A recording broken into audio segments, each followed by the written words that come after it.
La noche del 13 de mayo de 1942, un submarino alemán atacó y hundió el buque petrolero mexicano Potrero del Llano.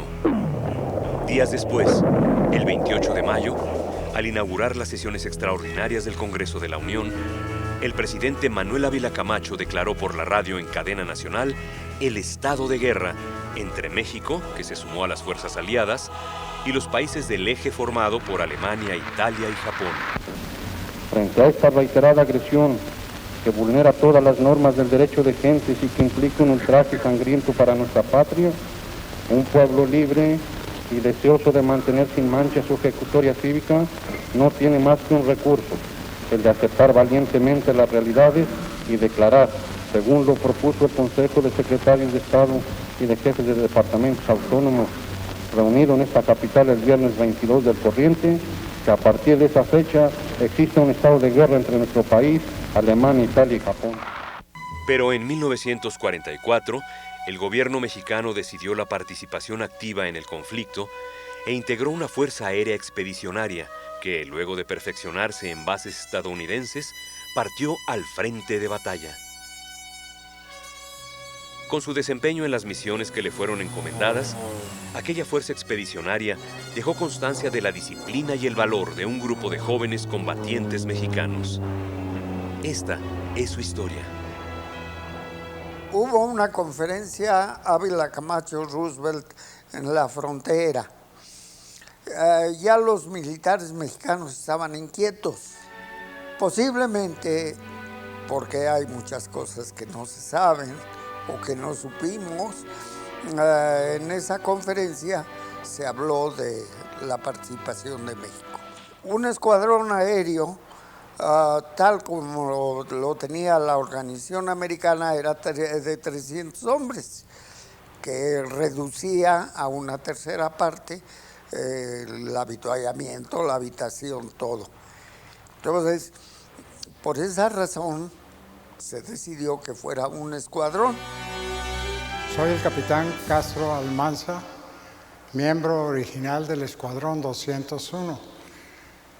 Fui nombrado como oficial del Ejército a participar en esta misión en donde salimos a combatir al extranjero, autorizados por el presidente de la República en esa época y el secretario de la Defensa Nacional. El presidente de la República era el general Manuel Ávila Camacho, el secretario de la Defensa, el general Lázaro Cárdenas. Quienes fueron elegidos para integrar aquella fuerza expedicionaria asumieron su responsabilidad con gran fortaleza anímica. Se sintieron orgullosos, y es que tenían la convicción de cumplir con un deber patriótico. Realmente sentimos todos como mexicanos el deber realmente de defender a la patria, ¿no? Pero aún no sabíamos nada. Y luego la despedida, llegar a Estados Unidos a hacer el entrenamiento. El 24 de julio de 1944, un tren especial compuesto de 6 carros partió de la estación de Buenavista con destino a Nuevo Laredo, en Tamaulipas. Transportaba a los jóvenes combatientes mexicanos que iban a entrenarse a los Estados Unidos para luego ser enviados al frente de guerra.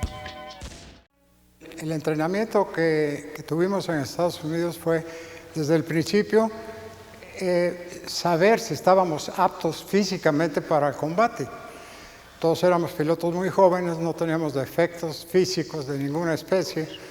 Después del entrenamiento, el examen físico, todo eso, venían una serie de pruebas en vuelo, que usábamos aviones de entrenamiento como el AT-6 y aviones de este tipo para determinar la calidad de piloto que tenían, ¿no? Ya una vez terminada esa fase, entramos a otra fase más avanzada, usando aviones ya de caza.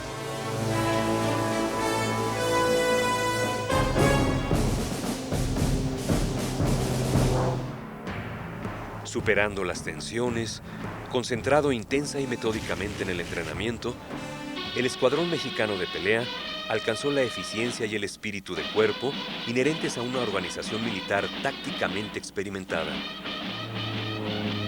Sin embargo, durante el desarrollo del programa de entrenamiento de vuelo, se tuvo que lamentar la muerte de 2 pilotos.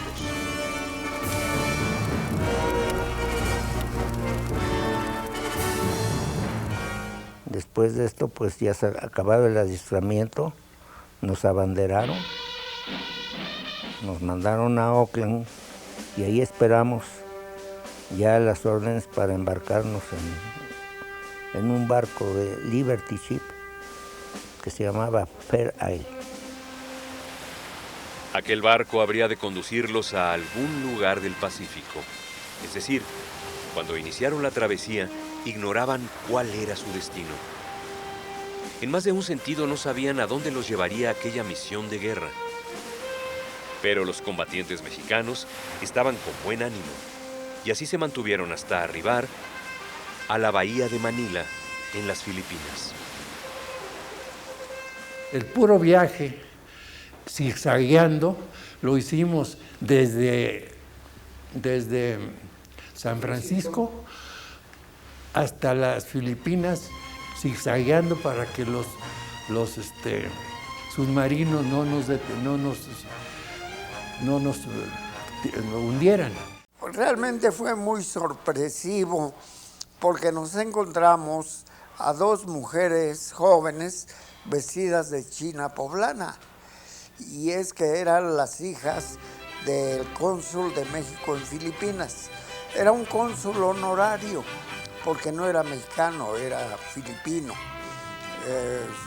Se llamaba Carmelo, y ellos fueron a recibirnos cuando desembarcamos en un lanchón de los que al llegar a la playa botaban la parte frontal y uno tenía que meterse al mar para llegar a tierra. Estaba el jefe de la Fuerza Aérea de Estados Unidos en Filipinas. Estaba el comandante de las fuerzas militares de Filipinas. Para aquellos soldados, la recepción habría de brindarles cierto alivio. Luego de llegar sin contratiempos, eran bienvenidos. Pero ya estaban en el escenario de la guerra, y poco después estarían inmersos en ella, con el riesgo latente de perder la vida. Nos llevaron a una estación de ferrocarril, donde subimos a un ferrocarril medio desvencijado, con telarañas, y hicimos un recorrido de 5 o 6 horas, no recuerdo cuánto, en donde mi primera apreciación fue destrucción, tanto de lo físico como de lo material, despojos humanos y despojos de toda índole en ese trayecto. Llegamos a Florida Blanca, de ahí en camiones nos llevaron al campamento de Porac, donde había carpas de campaña que las empezamos a armar ya oscura la noche, y pues fue para mí, yo pienso que la noche más trágica, más difícil de toda mi vida. No sé a qué distancia, pero no muy lejos, se oían los cañonazos, se oían la metralla, y francamente yo tuve miedo de que esa fuera la última noche de mi vida. Adaptarse no fue fácil, pero en muy poco tiempo se puso a funcionar la base de operaciones de la Fuerza Aérea Expedicionaria Mexicana. Ahí, durante largos meses y hasta el fin de la guerra, la suerte de nuestros compatriotas fue forjada por su propio desempeño. Y así, dignamente, enarbolaron su espíritu de sacrificio y lucha sobre aquel territorio. Al día siguiente, el 2 de mayo, en un bambú se izó la bandera mexicana. Primera vez que ondea la bandera mexicana en un territorio extranjero, con todos los honores de ordenanza, y en un fonógrafo se tocó el himno nacional mexicano. Siento yo que vivir eso fue una inyección de vida, de ánimo. Ahí estaba mi patria, ahí estaba mi país, ahí estaba lo mío.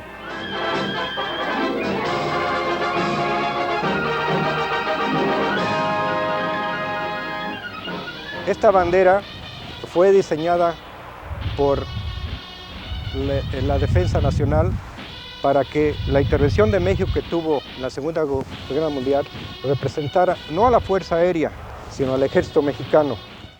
El caso desgraciado del teniente Espinosa Fuentes, que al despegar con un avión que estaba en prueba, porque tenía fallas en el motor, tuvo una pérdida de potencia y se mató.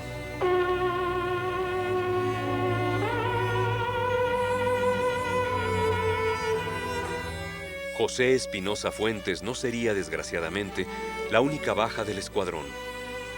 4 pilotos más caerían en misiones de combate. Sus compañeros recuerdan aquellos días. La base de operaciones de la Fuerza Aérea Expedicionaria Mexicana en las Filipinas sería soporte, retaguardia y plataforma desde donde partieron alrededor de 60 misiones de combate. Todas con un amplio margen de riesgo y algunas verdaderamente heroicas, y que pusieron a prueba la capacidad técnica y física de los pilotos. Donde demostraron la capacidad profesional y técnica de los pilotos mexicanos fue las misiones a Formosa.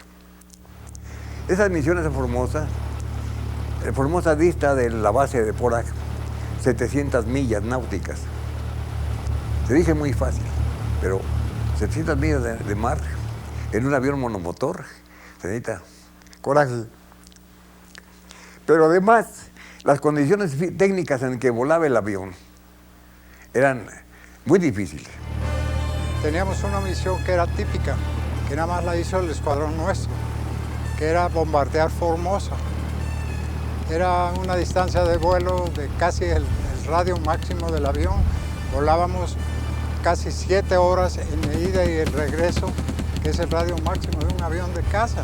Eso implicaba una fatiga adicional por la altura, el calor que había en esa región, que es muy, muy alto, y que acabábamos deshidratados. Había veces que los mecánicos nos tenían que ayudar a salir del avión porque nuestros movimientos casi habían terminado, los movimientos musculares, porque no llevábamos el suficiente líquido para estar hidratándonos.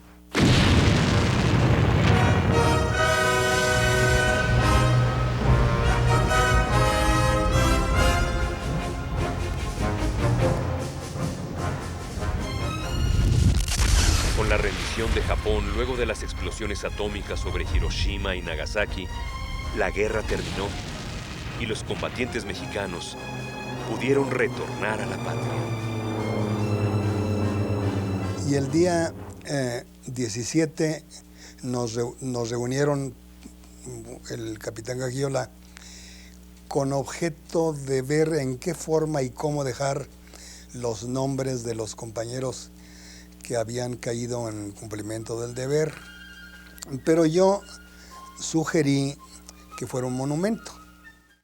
Ese día, 16 de septiembre de 1945, a las 10:30, el mayor general Basilio J. Valdés, jefe del ejército filipino, arribó a la base aérea con la representación oficial de su gobierno. Se presentó, previos los anuncios y trámites oficiales de rigor, en el campamento del Escuadrón 201 en Clark Field, en donde se encontraba la unidad en la formación reglamentaria con bandera. Después de pasar revista y de haber dirigido algunas palabras, el general Valdés impuso la condecoración de la liberación de Filipinas a todo el personal presente y ausente, incluyendo a los muertos en cumplimiento de su deber.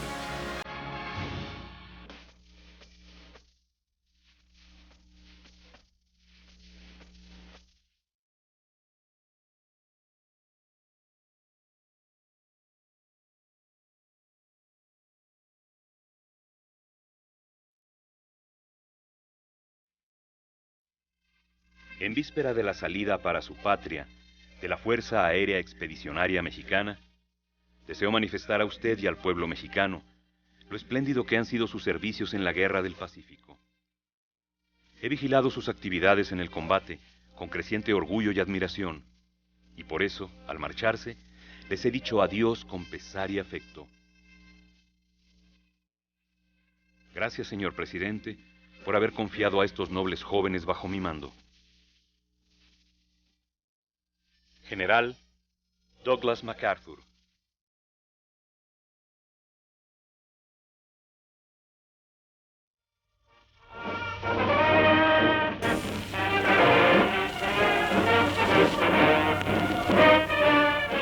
Regresáis con gloria por haber cumplido brillantemente con vuestro deber.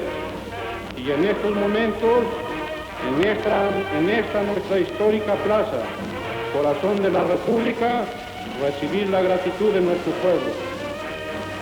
Vuestros compañeros, subteniente Fausto Vega Santander, teniente José Espinosa Fuentes, subteniente Mario López Portillo, capitán segundo Pablo Rivas Martínez, subteniente Crisóforo Salinas Grijalva, teniente Javier Martínez Valle, teniente Héctor Espinosa Galván, están ausentes de vuestras filas por haber pasado a la veneración eterna y al recuerdo y honor de nuestro pueblo. Vos quedáis para vivir con ese honor.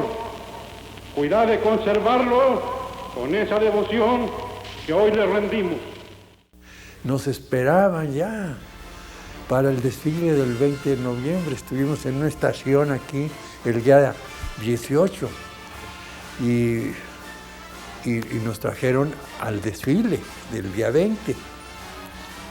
Y hubo grupos que se nos acercaban a platicar con nosotros. O sea, fue un recibimiento es grandioso para nosotros, el pueblo. Nosotros no fuimos héroes. Yo digo héroes son mis compañeros que murieron allá. Esos son los héroes. Nosotros somos gente que sirvió a su patria nada más. Los supervivientes de la Fuerza Aérea Expedicionaria del Escuadrón 201 dedicamos esta gesta histórica a las generaciones presentes y futuras. Que sirva de ejemplo para cuando la patria necesite de su juventud para defender su libertad y soberanía.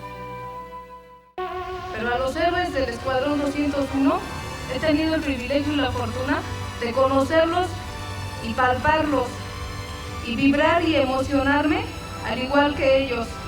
Por eso les agradezco que me den la oportunidad de que una página de la historia tan importante como es la participación del Escuadrón 201 en los frentes de guerra, y siendo el único grupo que ha salido a pelear representando a México, no quede olvidado, sino quede plasmado en estas placas. Les agradezco mucho.